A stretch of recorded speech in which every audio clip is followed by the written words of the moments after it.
1920 ची असहकार चळवळ महात्मा गांधींनी सुरू केली. भारतीयांनी सरकारी संस्था आणि परदेशी वस्तूंवर बहिष्कार टाकला. स्वदेशी वस्तू, खादी आणि अहिंसक आंदोलनाच्या माध्यमातून सामान्य जनता ही या स्वातंत्र्य लढ्यात सहभागी झाली. त्यामुळे हा लढा खऱ्या अर्थाने जनतेचा लढा बनला.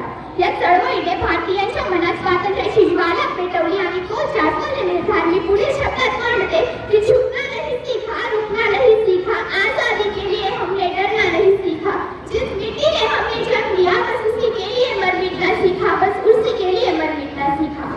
असहकाराच्या या जन आंदोलनाने स्वातंत्र्य लढ्याला नवी ऊर्जा दिली आणि पुढे 1930 मध्ये हा लढा आणखी तीव्र झाला.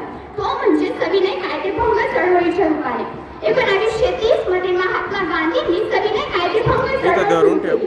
दांडी यात्रेच्या माध्यमातून ब्रिटिशांच्या मिठाचा कायद्याचा त्यांनी भंग केला.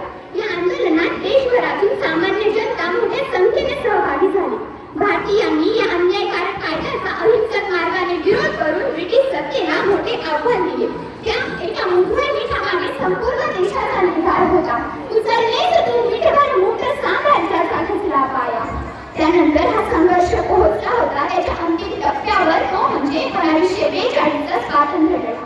महात्मा गांधीजींनी छोडो भारत हे आंदोलन सुरू केले. 8 ऑगस्ट 1942 रोजी गांधीजींनी भारतीय जनतेला स्पष्ट संदेश दिला की करो या मरो. या आंदोलनात अनेक नेत्यांना अटक झाली तरी हे आंदोलन देशभर पसरले. विद्यार्थी, तरुण, महिला, कामगार आणि सामान्य जनतेने ब्रिटिश सत्तेविरुद्ध आवाज उठवला. हे आंदोलन भारतीय स्वातंत्र्याच्या अंतिम टप्प्यातील महत्त्वाचे आंदोलन ठरले. अनेकांनी आपल्या प्राणाची आहुती दिली. त्या असंख्य वीरांना आठवताना मी म्हणेन की ना जाने जब तू शहीद हुआ तेरी माँ कैसे सोई होगी, कि ना जाने जब तू शहीद हुआ तेरी माँ कैसे सोई होगी, मैं तो बस इतना जानू कि वो गोली भी तेरे सीने में उतरने से पहले रोई होगी, कि वो गोली भी तेरे सीने में उतरने से पहले रोई होगी. ज्यांनी आपल्या प्राणाचा त्याग करून आम्हाला स्वातंत्र्याचा उद्या दिला त्यांचे बलिदान